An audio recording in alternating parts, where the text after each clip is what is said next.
Welcome back to Biz Today. You've just heard a very inspiring story from our successful entrepreneur of the week, Faisal Sayed, who's the CEO of our channel Deen TV, and what it's like to make your mark, especially in a cutthroat industry like the broadcast world.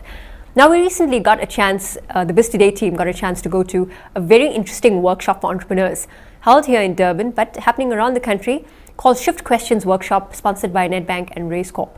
And we spoke with the CEO and founder there, Allon Raiz. Now, Allon is an entrepreneur of note. He's renowned worldwide, is part of the, I think, Global Economic Forum and recognized as a young global shaper. And he's brought this concept of how to become a successful entrepreneur through critical thinking and moving your thinking. And that's why the workshop's called Shift Questions. It really helps you to expand your thinking and make it more lateral in a way, so that you don't see the obstacles as just obstacles, but as opportunities to innovate even better. We got a chance to speak with Allon and listen to his expertise and also understand why the workshop is crucial for us as entrepreneurs. And this is what he had to say. On Biz Today, we have a very special guest joining us. Let's tell you a little bit more about the organization that he comes from. So Raiz Corp is Africa's most successful and established for-profit business incubator model. Headed by Allon Raiz, Raiz Corp has been accelerating entrepreneur success since 2000, currently supports more than 500 businesses in their Prosperation programs, which I know is trademarked by the organization, has more than 1,500 businesses that have graduated from the program, and develops more than 3,000 businesses per year in other entrepreneurial programs. Now, it's a great initiative. It's one of, I think, South Africa's leading incubator programs and organizations. And in studio, or rather at our venue today, our very special edition of an interview with Allon Raiz, we've got him in the studio. Allon Raiz, welcome to Biz Today. Thanks for having me. It's wonderful to get you onto the program, because I always feel that we need people of might in the business or entrepreneurial industry in South Africa. So I'm really pleased that you're here. But you're here for a special reason today, which we'll get onto a little bit later in the interview. First, tell us a little bit about Allon Raiz, the person behind the businessman. I'm just an entrepreneur who was very lucky in my early years to be mentored by a very successful man who found me in a very precarious situation and backed me, and I failed and he backed me again. And what Raiz Corp is really is a paid forward for what happened to me, where somebody believed in me, gave me a chance in life. Yeah. And Raiz Corp is designed to give people with what I call blue heart, that ability to stand up again and again and again, to give them a second chance. To give them that resilience, to build that. Yeah. So how did you explained very briefly how Raiz Corp came about. It was that inspired moment where you said you failed and your mentor said, well, I'm investing in you. Yeah, well, that was, I think that maybe was the impetus. So it really started by mistake, Raiz Corp itself. I had, I come from here in Durban, so I'm a Durbanite. And I had a business here which I was involved in, which this mentor had backed me in. Yeah. And I had an advertising agency here I was the marketing director, right. And they were battling, and I offered to help turn them around, and I did, and they couldn't pay me, so they gave me equity. And then I moved up to Johannesburg, and somebody else heard about what I did, and I did the same deal, and I hated what I was doing in the other business, and I thought, well, I'm pretty good at this, let me just do this. Yeah. And with those two companies, one Durban, one Joburg, I started what was to become Raiz Corp. And then that went to 2, 3, 4, 5, 6, 7, 8 businesses, and then we precipitated into the name Raiz Corp. So in 2000 we started, in 2002 we formalized the name, and even the name, I know it's from my surname, but it didn't come, it came from a conference where the people asked me, what's the name of your company? And the person who invited me whispered in my ear, say something corporate. And I said, well, Raiz Corp. And I walked around with a badge the whole day that said Raiz Corp, which wasn't really the name. And that was where it all started. That incredible, because I've picked up I picked two key elements from what you've just said, and one of them is, I wonder if aspiring entrepreneurs should think about that, because not a lot of them think about that, is if you go into a business, you're doing excessively well, or you can turn the particular division you're working in around, that's the entrepreneurial spirit in an employee space, then perhaps if you can't get the investment you're looking for, which is the correct salary, then you ask for equity. I don't think a lot of employees would think that way, and if it's allowed. The second thing is, you said you were slightly unsure about naming it after yourself, but it seems to work pretty well. It's almost a household name now, Raiz Corp. It rolls easily off the tongue, and I think people are comfortable with that as a player in the incubator space. But you started Raiz Corp back in 2000. Yes. How has the incubator space evolved since then, or that kind of thinking in South Africa? Well, in the beginning, no one knew what an incubator was, least of all myself. So for the first 2 years, I remember going to a braai, and somebody asked me what I did, and I explained to them I was helping these businesses, and they said, "Oh, you run an incubator?" And I said, "Yeah." Not the ones that babies sleep in. I didn't know what it meant, and in those days there was no Google. There was Alta Vista, an external modem, and I downloaded everything to do with babies and chickens, and then found a document called Best Practice in Business Incubation, and tick tick tick, I was an incubator. But I think what was important is that I didn't design it according to what the best practice was at the time, and that was very important, because best practice at the time was not best practice. But at the bottom of this document, it said that incubators don't make money, that they are funded by government or by academia. Right. And I wasn't making money. It took me 5 years and 2 months to make my first profit. 5 years and 2 months. Yeah. And but I built a model that became now with 500 businesses involved, and yeah, it's a wonderful place to be. To be working in a space where you're doing good and making a profit. At the time you started, were there a lot of other incubators in South Africa? No. The only government had 1 or 2, and Shuttleworth had 1 which had closed down in Cape Town. And the space was very unknown, and effectively I had pioneered the whole industry in this country. And remember, I went to the banks to try and get funding, and they didn't understand what I was doing. I didn't, they didn't, no one did. And so I couldn't get funding. So I used credit cards and friends, and the usual 3 Fs, friends, fools and family, except not family. And I funded the thing through whatever I could to make it work. And of course, since then, a lot of copycat versions have popped up all over the place. All over. Some using our byline. Everyone's effectively copied most of it, but we've kept ahead. We've big focus on innovation, big focus on new markets, new opportunities. The company's gone into Angola. It's going further north into Africa. We've got 7 operations around South Africa, and rural products or programs for entrepreneurs. We've got all sorts of different things. So we're pretty much looking for where entrepreneurs are battling, and what products or programs we can design in order to service them. Because in our new economy, the challenges have evolved so much so. And this makes me try to think now. It makes me think about, do entrepreneurs aspiring or new entrepreneurs necessarily understand the value of incubators? Do you find that? Yeah, I think the word incubator is such. I've just come from Kenya, from the Global Entrepreneurship Summit, and what was very apparent to me is that there's no definition of an incubator. There's from a mom and pop operation to a consulting firm to a website to what we do. So this concept of incubation has become a catch-all phrase which has no reference to quality or to anything. So incubation today depends where you go. But if I were to choose an incubator, I'd want to know that, first of all, that they were substantial, that it wasn't a mom and pop operation, that they were accredited, that they had some history, and they had some successes to prove. And today, I must say, even though I don't like competition, there are a lot of good incubators in South Africa, and South Africa, I'm proud to say, is one of the leading countries in the world when it comes to incubation. Now I think people want to understand at which point in the business's life would they consider joining an incubator? I mean, is there a list of criteria? Well, once again, the different incubators would have different entry criteria in different parts of the life cycle. We have different programs for different parts of the life cycle. So you address all types of... We had all of them. But if you want to come into the pure incubation, you have to be around 6 months, you have to be operating for 6 months, 10,000 rand turnover, no a month, no profitability requirement. You have to get through our selection process, which is hell. 1 in 20 gets through that. Is that like a dragon's den of sorts?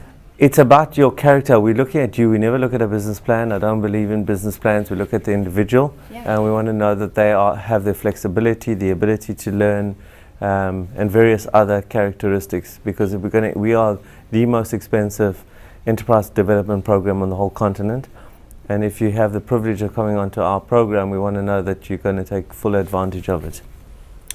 So, you've been a thought leader in the South African entrepreneurial space, and of course locally, nationally, across the continent, internationally, doing a lot of speaking engagements. You've got a lot of published work. You also have many books. So one of them is Lose the Business Plan, which explains why you do not consider a business plan directly when you're assessing somebody to enter incubation. But you've now, I think your latest project is this particular workshop we're at, which is the Simply Biz initiative from Nedbank. Nedbank's Simply Biz initiative called the Shift Workshop. Is this the first one? Shift questions. Yes. You must get that right. Shift questions. So it's a workshop that addresses entrepreneurial challenges directly. And this is the first one, I think, in Durban. Yes, first in Durban. What is it about? Can you tell us? Yeah. So for me, when I was battling, my mentor gave me a gift, which was to teach me how to re-lens my situation and ask the right kinds of questions. Yeah. And so very often what you find is that people who are stuck, you cannot move, they're in a place where their business is not achieving what they want to. By simply re-lensing themselves through questions, Socratic questioning, you get different outcomes, different opportunities, different possibilities. So the whole workshop is training entrepreneurs how to re-lens themselves with new questions so they can see other opportunities, because they keep asking the same questions, they'll get the same answers. And they think that they're asking even subtly different questions, they're asking different questions, but they're not. Yes, so today is a one full day of training entrepreneurs. I'm giving no business skills today. I'm giving them the skill of re-lensing themselves, how to re-lens every time they're stuck, to be able to ask different types of questions. And we work through a workbook where there's 100 such questions, and I train them through that. We'll probably get through 6 in the whole day, or 6 or 8 questions in the whole day if we're lucky. And by the end of it, the entrepreneurs will be able to take the balance of the 90 odd questions that are left in the workbook and work through that. And I've been very I flew to Cape Town a couple of weeks ago, and a guy, as I was walking down the aisle, grabbed me, and I was going to the loo on the plane, and he grabbed me and he said to me, "Do you remember me?" He said, "I was in your workshop." And he said, "Look," and he was working, and he said, "Every time I fly, I go through the workbook." My God. And we've had such phenomenal success from this. Yeah, so I think entrepreneurs are always looking for that, like there's some answer. Moment, yeah. The answers are all over. So I'm just training them how to ask the right questions to find the right answer. I actually think that's so key, what you said. Ask the right question. Because a lot of times entrepreneurs are so closed in the space that they're in. The challenges that they face seem, and we were just talking about this earlier, it seems so apparent to you, and it's just within your space and the challenges faced in your business, little realizing that there are other entrepreneurs who face the same challenges. So it makes it easier for you to understand that this is achievable. You can overcome this particular hurdle. I like the term also re-lensing, refocusing, because sometimes we get stuck into our own problems and challenges that we can't see beyond that or think innovatively, which I think is necessary for entrepreneurs to continually push that. Think innovatively, try to read and meet inspiring individuals, people who've done that already. So the value of the workshop is going to be pretty much around that, right? This is what the attendees are going to expect? Yes. We're going to come out with an ability, a new skill today, which is to re-lens. It's about, because we all feel that way, myself included. I'm not immune to bad days or down days, or We all go through that, and I think what I have in my toolkit is the ability to ask a different question on those days. For example, if you lose a big deal, okay, no one likes to lose a big deal. The question would be, what would be the answer if what would be the question if the answer was this was a good thing? Yeah. So if this was a good thing, like why would it be good that I lost a client? And it's an absurd question because no one wants to lose it. But what would be the good of it? And then you go down that path. And I teach people how to open up the questions one to the next to the next. So you go down that, and then you capture all the opportunity out of that. And I do that all the time. So every time I lose, or even every time I win, like there's always a question that I ask, a bizarre question. How often will these workshops happen? We're taking them around with Nedbank. We're taking them around the country. I think there's we've done Johannesburg, Port Elizabeth. I can't do Durban now. I actually don't know. I think there's 5 or 6 Cape Town, and then we're going to Africa as well. We're going to 5 African countries as well with Nedbank as well. So it's an exciting project. We try and keep the amount of people small because big crowds. It doesn't work as well with big crowds because there's not a rah, come on, you can do it kind of. This is more intellectual.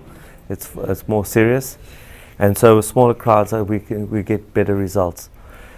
Yeah, so we can only do that because Nedbank has actually sponsored the process. It means that we can keep the ticket price down and the overhead covered by their sponsorship. And this is wonderful because it's, how would we say, often entrepreneurs go to these workshops, they go to networking functions. There's so many of them that come up all the time, and you can't always find, or you can't understand the integrity or value of all of them. So it's difficult to know where you're going to get the most value, and also build your skill set when you leave.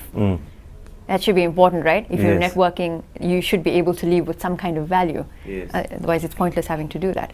But these particular workshops will address that, and hopefully also having a figure like yourself in the entrepreneurial or business sector in South Africa, being able to lead this kind of thinking. Because I love, and just to wrap up our conversation, I love that the one thing we're going to take away from this workshop is the ability to think more critically and to be able to apply innovation, so apply your mind better outside of your challenges. Because that's what we struggle. I feel like that's what we as entrepreneurs struggle with all the time. So I'm pretty keen to be sitting through the workshop today. Fantastic. I look forward to working with you. Wonderful. Allon, I'm so pleased we got a chance to speak with you now that you're in Durban. I know you're traveling all over the place and imparting your intellectual property. And it's always wonderful to get key figures like yourself on the show. So thank you very much for joining us on Biz Today. Thank you so much. Thanks for having me. Wonderful. So we've been speaking with Allon Raiz, the head of Raiz Corp, which is one of South Africa's leading incubators for business. If you don't know what an incubator is and you want to find out more about one in your area, then get online and search. But first search Raiz Corp, which is, I think, .com, if I'm not mistaken. Allon, .com, because I tried .org yesterday, and well, you can get all sorts, but try raizcorp.com. There are offices all around the country, and let's get your business on the road. I hope you were inspired by Allon's words of wisdom for aspiring entrepreneurs, especially in the light of being innovative in an economy like ours, because we have the necessary resources and skills. We just need to know how to be able to connect, collaborate, and make use of those resources. So now let's take a look at the rest of our wrap up for this particular segment. Remember that we have events that we give to you, but they're more generic events. So remember that you can find information on them. They happen frequently, all the time. I also want to bring to your attention, if you are interested in the tech space, there are many, many initiatives that happen around the country. Please go and visit bizcommunity.com. BizCommunity is a nice portal online for the media and marketing sector, and it provides you with the latest events happening around the country, particularly for developers, social media practitioners, digital practitioners. There's a lot of work going on in the digital space. I know it's a new space, but if you have a particular interest in that, get your tools now. Learn how to use the smart technologies around you, the devices. If you know how to do that, you're able to effectively navigate your way through this very murky, sometimes scary waters. But I do urge you, go and check out the trade associations also for the digital and marketing industry. And a lot of them are places like the IAB, what used to be the DMMA, the Direct Marketing, I think it's Media and Marketing Association. There's also the Mobile Marketing Association. Go and find them online, connect with them, check out their websites, learn how to. This is also part of networking. So learn how to network with them, because the more you network and the more you're able to establish yourself as a brand or a personality, because you are your own personal brand while you're building your business brand, it's essential for you to be able to have the necessary networks. So I urge you, go and find these trade organizations. Today we're talking about media and marketing, and we're looking at bizcommunity.com. That's B-I-Z, the word community, they're all together.com. I urge you to go and look at that. And then also remember, we're very, very fervent supporters of Startup Grind. Go to startupgrind.com and check out the latest happenings around the country. It happens monthly. It's a fireside chat around in your city. There's also startupgrind.com, so it's a global event. If you're anywhere else in the world, check it out. Remember, if you've missed the show, you can also tune in to my radio show on Radio Allon Raiz. That's 90.4 FM Durban, 105.6 FM Peter Marisburg, and live streaming www.allonsar.co.za. I host a show called How to Make It in South Africa, and yes, we learn really how to make it in South Africa. That's it for this edition of Biz Today. I'm Nazareen Ebrahim. Goodbye.